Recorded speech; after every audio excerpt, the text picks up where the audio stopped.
The other day, a friend asked me for my opinion on something she wanted to wear to a party, and I personally didn't like the outfit. And I started to think, how do I say this in a way that is helpful and truthful, but not hurtful?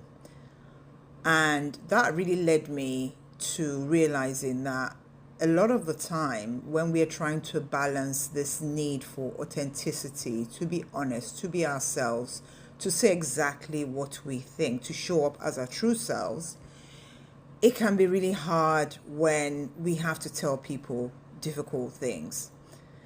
Because the truth is that if I don't like something, if I think something is hideous and you're asking my opinion, I need to be able to convey that in a way that is not hurtful. But sometimes there is no way to convey those kind of things without hurting someone's feelings.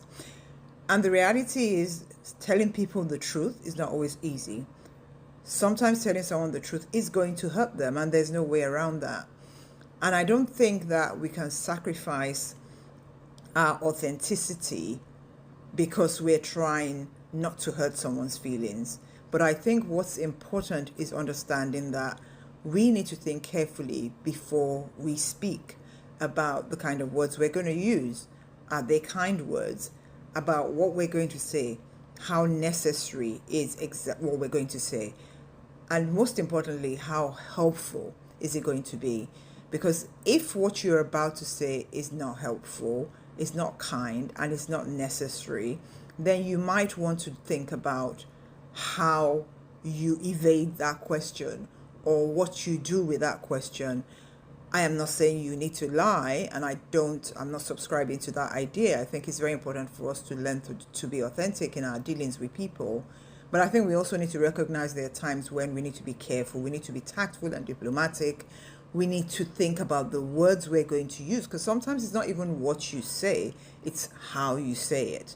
But I think acknowledging that there is a very fine line in balancing those two things, and just being more aware that if someone asks your opinion on something and they're someone that you value, then you want to be honest with them. But perhaps if you know that this is something that's going to be hurtful, this is something that is not going to go down well, you think very carefully about the words that you use.